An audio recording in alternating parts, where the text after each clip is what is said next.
There is a moment in every soul's journey, a moment so still, so electric, so impossibly quiet, where something deep inside you begins to recognize itself, not in the mirror, not in the eyes of someone who loves you, not in the applause of the crowd or the validation of those around you. No, the recognition happens in the silence between your heartbeats, in the sacred pause between who you were and who you are becoming. You know this feeling, you felt it before. Late at night when the world goes dark and your mind becomes a cathedral, vast and echoing with the weight of something ancient. You felt it in the middle of an ordinary Tuesday, sitting somewhere unremarkable, doing something routine, and then suddenly, without warning, the universe pressed its finger to your chest and whispered, "You are not here by accident." That whisper is not imagination. That whisper is the oldest truth in existence finally finding a crack wide enough to get through. And if you are watching this video right now, if the algorithm of life, of synchronicity, of something far more intentional than coincidence brought your eyes to this screen at this exact moment, then understand what I am about to tell you is not motivational filler. It is a transmission, a confirmation, a recognition of what you already know but haven't yet dared to fully believe. You, sitting there in whatever room you're in, carrying whatever weight you're carrying, breathing through whatever pain or confusion or restless hunger has defined your recent months. You have just completed 4 of the most significant stages a soul can move through. 4 stages that most people never even begin. And you didn't just begin them, you survived them, you transformed through them. You emerged from each one changed in ways that language barely has the vocabulary to describe. This is your moment. This is your confirmation. Welcome to the other side. Part 1. Understanding the Chosen One Path. Before we go any further, we need to address something that may make you uncomfortable. The term Chosen One. Because in a culture that either mythologizes or dismisses this concept entirely, hearing those words directed at you might trigger 2 very different reactions. The first reaction is ego, a swelling sense of specialness, a desire to claim the label and wear it like a crown, to feel set apart from the masses and elevated above the ordinary. The second reaction is deflection, a nervous laugh, a dismissal, an internal voice saying, "Who, me? No, I'm not anyone special." Don't be ridiculous. Both reactions miss the truth entirely, because being a chosen one is not a status, it is not a privilege, it is not a cosmic favoritism where the universe decided to pick you over someone else because you are more worthy of love or success or awakening. Being a chosen one is a function, it is a role, it is a specific frequency of soul that agreed, before this body, before this name, before these parents and this city and this life, to carry something forward, to hold a frequency that others around you cannot yet hold. To walk through the fire not because you are fireproof, but because the world needs someone who went through the fire and came back to describe what's on the other side. The Chosen One path is, at its core, the path of the transformer. Every great story ever told, every myth, every spiritual tradition, every hero's journey that Campbell mapped and that every culture across every century has recognized as sacred, is the story of someone who was broken open, who descended into darkness, who lost everything they thought defined them, and who rose carrying something new, not for themselves, for the collective, for the people who couldn't make the journey, for the children who will be born into a world slightly better because someone walked this path before them. That is you. That is what you've been doing. And today we are going to name the 4 stages you've completed, not to give you a certificate, not to congratulate you on suffering, but to help you understand the architecture of your own transformation so that you can step consciously into the next chapter rather than stumbling into it still half asleep. Part 2. Why the Chosen One path is so brutal. Let me be honest with you in a way that most spiritual content will not be. The Chosen One path is not a comfortable path. It is not the path of the person who coasts through life, accumulates pleasant experiences, maintains agreeable relationships, avoids conflict, keeps their head down and retires comfortably having never rocked a single boat. The chosen one path is the path of the one who, from the very beginning of their life, felt like something was fundamentally different about their experience. Not in a grandiose way, often quite the opposite. Many of you who resonate with this content know exactly what I mean when I say you always felt slightly out of phase with the world around you. Like everyone else was handed a social manual that you never received. Like you could feel things that others couldn't feel, sense things that others couldn't sense, and were simultaneously exhausted by the depth of your own perception and terrified that the depth made you broken rather than gifted. You likely experienced what we might call early isolation, not always physical, sometimes deeply social. You were the child who couldn't quite fit the mold, the teenager who asked questions that made adults uncomfortable, the young adult who couldn't seem to just follow the script that everyone around you seemed to follow so effortlessly. Get the job, get the relationship, get the house, get the approval, get the sense of normalcy. And you tried, God, you tried. You bent yourself into shapes that hurt you in order to feel like you belonged. And the bending never quite worked, did it? Because you were never meant to fit. You were meant to stretch. You were never meant to belong to the world as it is. You were meant to help create the world as it could be. But the path between here and there requires going through things that most people will never understand. And the 4 stages you've completed are the central pillars of that journey. Stage 1. The Great Unraveling. The first stage of the Chosen One path is what mystics across traditions have called by many names: the dark night of the soul, the descent, the dissolution, the stripping. In modern language, we might call it simply the moment everything fell apart. And for some of you, this unraveling happened all at once, a catastrophic collapse of the life you had built. A relationship that ended and took your entire sense of identity with it, a career that crumbled, a health crisis that reoriented every priority you had ever set, a loss so profound that the ground beneath your spiritual feet simply ceased to exist and you found yourself in free fall, reaching for something solid and finding nothing. For others, the unraveling was slower and perhaps more insidious, a gradual hollowing out, a slow erosion of everything you thought was real.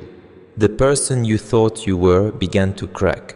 The beliefs you had inherited from your family, your culture, your religion, your early experiences, they began to reveal themselves as constructions, as stories, as cages you had been living inside so long you had mistaken the bars for walls and the walls for sky. In either case, sudden or slow, the experience was terrifying, because the human psyche does not like dissolution.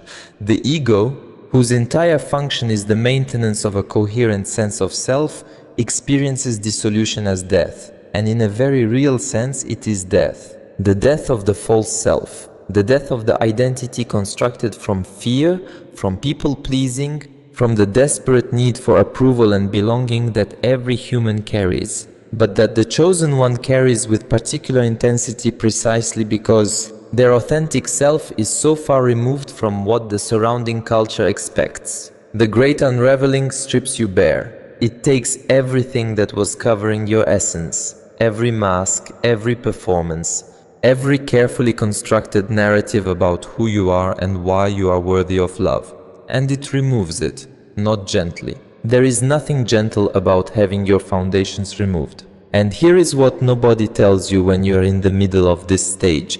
The unraveling is not punishment, it is preparation. The universe cannot build something new on a foundation of illusion.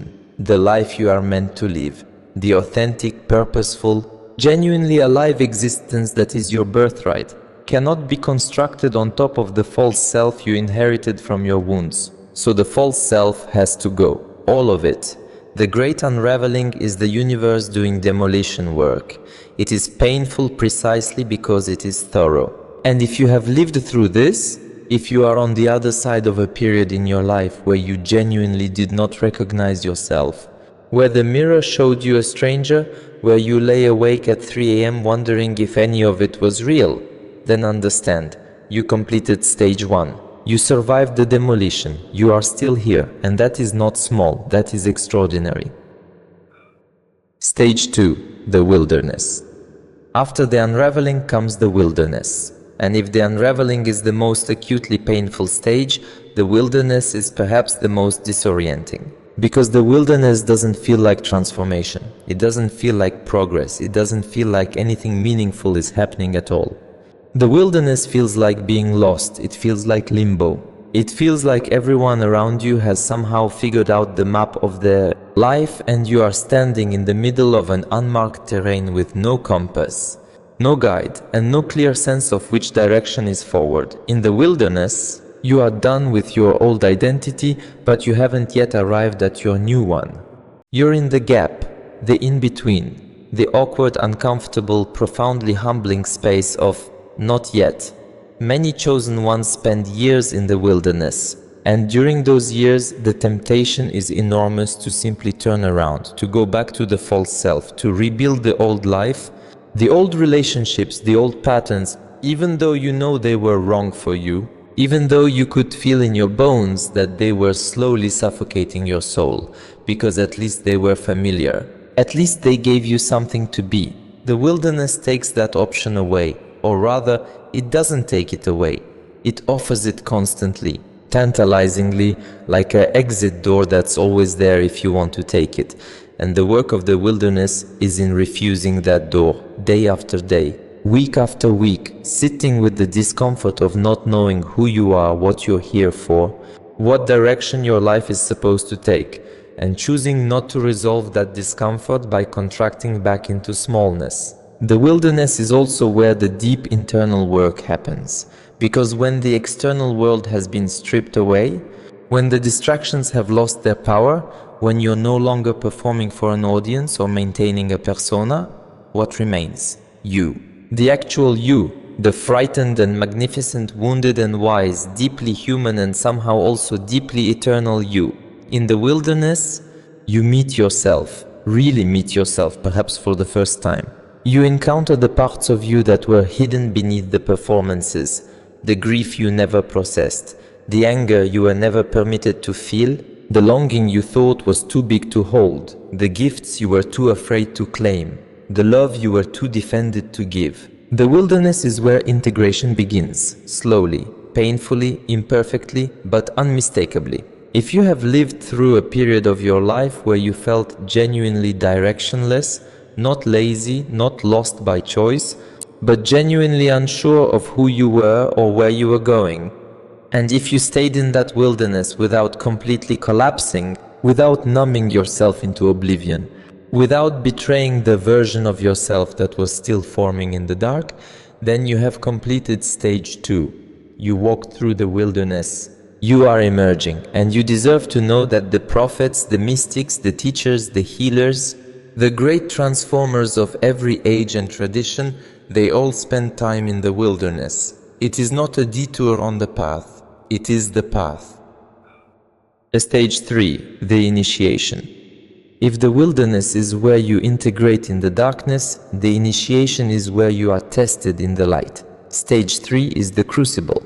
It is the moment, or more accurately the extended period, where life seems to systematically challenge every piece of growth you've achieved, where every wound you thought you'd healed gets pressed, where every fear you thought you'd transcended appears before you in a new form, asking you to choose again. The initiation is the universe's way of verifying that your transformation is real, not to be cruel, but because the role of the chosen one requires genuine strength, not performed strength, not strength that exists in comfortable conditions, but strength that holds under pressure. Real gold has to go through real fire. The initiation often looks like this. Just when you thought you were finally moving forward, something knocks you back. A relationship pattern you thought you'd broken reappears in a new person. A wound you thought was healed reopens, deeper this time. An opportunity arises that forces you to choose between the safe path and the true path.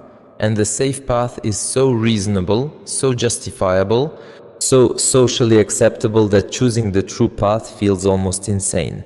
During the initiation, you will be tempted to doubt everything. To doubt your growth, to doubt your gifts, to doubt whether any of this spiritual journey was real or whether you were simply telling yourself a flattering story to make sense of your pain. The doubt is part of the initiation. It is not evidence that you are wrong, it is evidence that you are close. Because doubt, real, soul-level doubt, only arises in proximity to real soul-level truth. Shallow people don't experience profound doubt. Shallow certainties don't produce profound questioning. The fact that you are being tested so deeply is evidence that what's being tested is real. The initiation also introduces you to your shadow in ways that the wilderness only began to reveal. The shadow, those parts of yourself you've rejected, denied, projected onto others, buried beneath layers of self-concept, begins to surface with urgency during this stage. And the chosen one's work is not to defeat the shadow, not to eradicate it, not to maintain some pristine spiritual image while the darkness knocks at the door. The work is integration. It is the terrifying, humbling, profoundly liberating work of looking at every rejected part of yourself and saying, I see you. You are also me. You are welcome here. This is the work that makes a healer. This is the work that makes a guide. This is the work that makes someone genuinely capable of holding space for others in their darkness. Not because they are above the darkness, but because they have been in it themselves and learned to navigate its terrain. The initiation is where your authenticity becomes unshakable. Not because it was never challenged, but because it was challenged at the deepest level and you chose it anyway, again and again, even when choosing it cost you something real. If you have lived through a period where it felt like life was testing you on every front simultaneously, relationships, finances, health, purpose, identity, and if you came through that period more yourself rather than less, more open rather than more defended, more committed to your truth rather than more willing to abandon it for comfort, then you have completed stage 3. You passed the initiation. Not perfectly. Perfectly is not the point, but genuinely. And that is everything.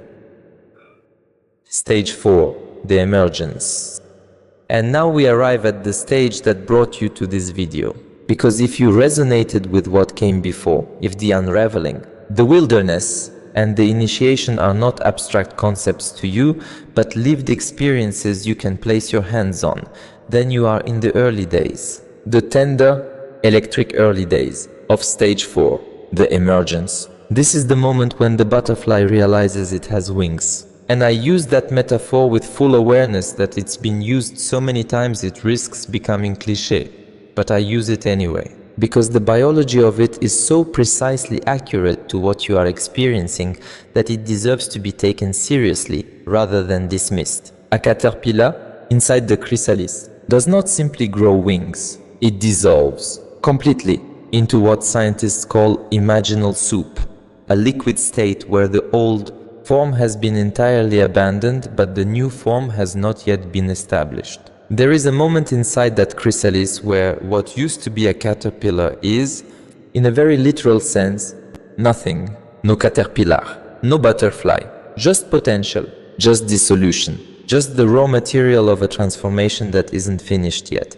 And then, out of that same imaginal soup, something begins to organize. Cells that were present in the caterpillar from the beginning, cells that biologists call imaginal cells, cells that were always there but dormant and unactivated, begin to receive a signal. And they begin to build something new, a compound eye where there was none, a wing where there was only crawling, an entirely different organism from an entirely different paradigm of existence, built from the same material, carrying the memory of what came before, but now capable of things that the caterpillar could not have imagined. The emergence is your imaginal cells activating. It is the dormant potential that was always present in you, always there, waiting beneath the false self, waiting beneath the wound, waiting beneath the performance, beginning to organize itself into something coherent and unprecedented and unmistakably real. In stage 4, things begin to shift in the external world in ways that match the internal shifts you've already made. Opportunities appear that couldn't have appeared before because you weren't ready to recognize or receive them. People come into your life who carry the same frequency you are now carrying.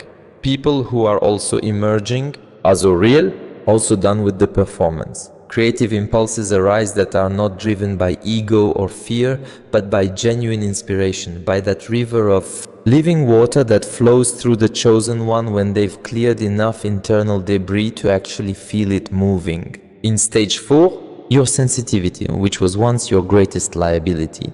The thing that made you feel too much and break too easily begins to reveal itself as your greatest asset. The nervous system that was overwhelmed by the unraveling, that was raw and exposed in the wilderness, that was tested in the initiation, has now been refined, like a tuning fork that has been struck repeatedly and has finally found its note. You begin to resonate at a frequency that is both distinctly yours and deeply in service to others. This is the beginning of your purpose becoming tangible. Not your purpose as a career strategy or a personal brand. Your purpose as a living force, as a frequency you carry into every room, every conversation, every encounter, as the particular quality of presence that is your gift to the world, the presence that says, without words, I have been where you are.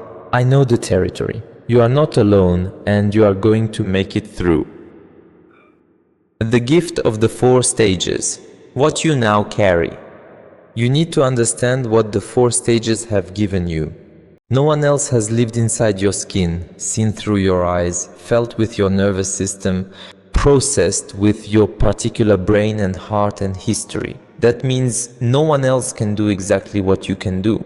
And what you can do, the precise thing that your life has been preparing you for, is needed urgently. Now, not someday when you're more ready. Now. Signs you have truly completed the 4 stages. Let me give you something concrete before we close.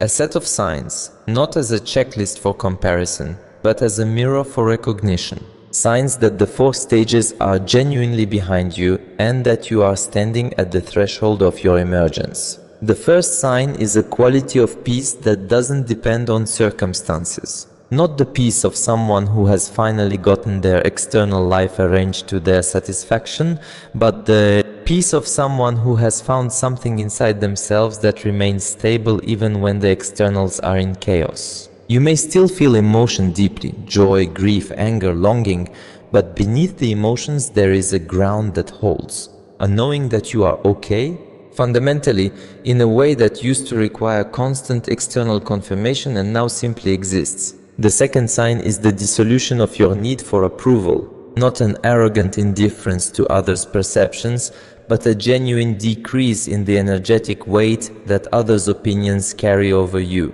You still care about people, you still value connection, but you are no longer willing to betray yourself in order to maintain someone else's comfortable image of you. The third sign is a changed relationship with solitude. Where once solitude felt threatening, a reminder of loneliness, of not belonging, of the gap between you and others, it now feels like a resource, a necessary restoration. A space where you reconnect with yourself and with whatever larger intelligence has been guiding this journey. The fourth sign is clarity of desire. You know what you want now in a way that you didn't before, and what you want has changed. It is less about acquisition and more about expression. Less about being seen and more about seeing clearly. Less about having and more about being. The fifth sign is the activation of your specific gifts. Whatever your particular gifts are, healing, teaching, creating, leading, listening, building, imagining, speaking, they have begun to activate in ways that feel both natural and urgent. Like a river that has been cleared of obstruction and now knows exactly where it wants to flow. A direct transmission. Words for the chosen one. I want to speak to you directly now. Not to a concept, not to an archetype, to you. You who woke up some mornings during the unraveling and couldn't find a reason to get out of bed. You who sat in the wilderness for what felt like forever, watching other people move forward with clarity and direction while you circled the same terrain again and again, wondering if you were fundamentally broken. You who were tested in ways that felt unfair, that pushed against wounds you thought you'd healed, that asked more of you than you thought you had left to give.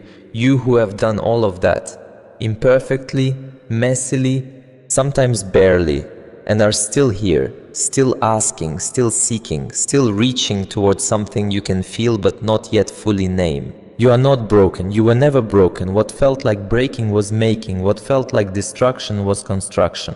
What felt like abandonment, by life, by people, by the universe itself, was a kind of fierce love that refused to let you stay small. The universe does not bring people through the 4 stages for entertainment. It does not orchestrate your suffering for sport. Every single thing you've been through has had a function, a precise, purposeful function in the making of who you are now and who you are still becoming. Your sensitivity is not your weakness. Your sensitivity is your superpower, the receiver that picks up signals that most people miss, the antenna tuned to frequencies that most people can't hear. Your intensity is not a flow to be managed. Your intensity is the voltage of your soul, the force of what is moving through you, and the world needs that voltage. Your difference is not a defect. Your difference is your distinction, the specific signature of your soul that makes your contribution irreplaceable. And whatever dream has survived all 4 stages, whatever vision, whatever longing, whatever quiet knowing of what you're here to do has refused to die despite everything that tried to extinguish it. That dream is not fantasy. That dream is intelligence. That dream is the future reaching back into the present to show you what's coming, to orient you toward what is already real in a dimension that your body hasn't arrived at yet. Trust it, follow it, become it. We've come a long way together in this video. We've named the 4 stages: the great unraveling, the wilderness, the initiation, the emergence. And I hope that in naming them, something in you has settled, has taken a breath, has recognized its own journey in the territory we've mapped, because that recognition is not small. There is something profound that happens when we finally have language for what we've been living, when the experience that has felt so strange, so isolating, so difficult to explain to the people around us is finally reflected back in a way that says, this makes sense, this is a real thing. You are not crazy. You are in a process that has been happening to souls since the beginning of human time. You are a chosen one. Not because you are perfect, not because you are beyond struggle or confusion or fear, but because you said yes, maybe not consciously, maybe not with full understanding, but somewhere in the depths of your being, you said yes to the path of genuine transformation. You said yes to the unraveling when everything in your ego screamed to hold on. You said yes to the wilderness when everything in your wound begged you to turn back. You said yes to the initiation when everything in your fear said the cost was too high. And now you are saying yes to the emergence, to the terrifying, magnificent, unprecedented project of becoming fully yourself and offering that fully realized self to a world that desperately needs what you carry. This is not the end of the journey. It is the beginning of its most meaningful chapter. The chapter where everything you've been through becomes everything you give, where your wounds become your wisdom, where your darkness becomes your depth, where your survival becomes your service, where your story, your specific hard-won, irreplaceable story, becomes the light that helps someone else find their way through the dark. Go forward now, not because you're ready, but because you're real. And real is the only qualification this chapter requires. The world is waiting for you. Not for a better version of you. Not for a fixed version of you. Not for a you that has finally figured everything out and tied it all up in a perfect bow. The world is waiting for you, exactly as you are, right now, at the end of 4 stages, at the beginning of everything. Chosen one, you made it. Now go make the world different.